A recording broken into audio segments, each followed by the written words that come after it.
आज का युग डिजिटल युग है और हर चीज डिजिटली कन्वर्ट होती जा रही है।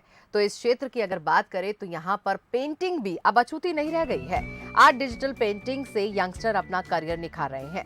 रंग और तस्वीर वही है, पर इसे बनाने का अंदाज बदल गया है, जो कहलाता है डिजिटल आर्ट। भोपाल के स्वराज भवन में डिजिटल आर्ट एग्जीबिशन में श्रेया की इस कला को खूब सराहा जा रहा है। हमने श्रेया से खास बातचीत भी की, आइए आपको दिखाते हैं।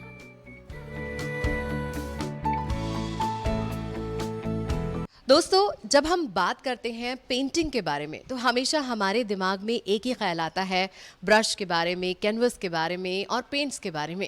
लेकिन हम में से कितने लोग जानते हैं कि आज के इस डिजिटल ज़माने के अंदर पेंटिंग्स भी डिजिटल हो गई हैं।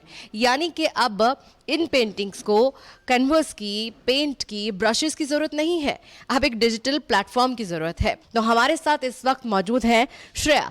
आइए उनसे जानते हैं कि आखिर डिजिटल आर्ट आज के वक्त में इतना इम्पोर्टेंट क्यों है। जी श्रेया, क्या कहेंगे आप? I think digital art is as important as traditional.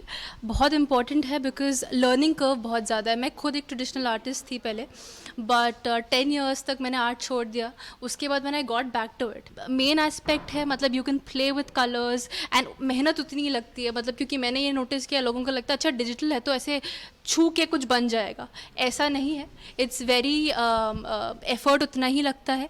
अच्छा, अपने दर्शकों को हम ये बताना चाहते हैं कि श्रेया की एक खास बात है, और श्रेया की खास बात ये है कि कभी आप किसी से मिले या आपके लाइफ में कोई इंसिडेंट हुआ या कोई एक ऐसी मेमोरी जिसे आप रीचेरिश उसको करना चाहते हैं, फिर उसे रिक्रिएट करना चाहते हैं, तो श्रेया वो काम आपके लिए कर सकती है। 40 ईयर्स के 10 प्रेशियस मोमेंट्स गिफ्ट करना चाहती थी।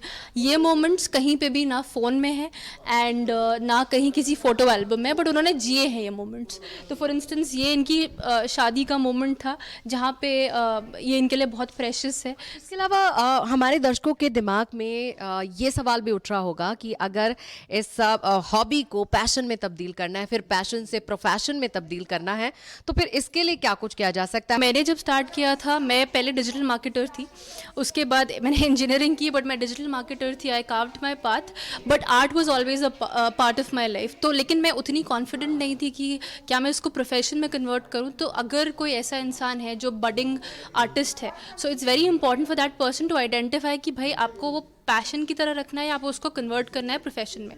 तो जब आपने ये स्टार्ट किया शुरू में, तो कुछ हर्डल्स भी आए थे, कोई ऐसी मुश्किल जो कि सबसे ज़्यादा आपने फेस की, उस बारे में क्या बताएंगे आप? Of course, to make people understand, ये बहुत ज़रूरी था कि मतलब आर्ट का इन जनरल लोगों को उतना वैल्यू नहीं है इंडिया में पर्टिकुलरली, तो वो समझाना।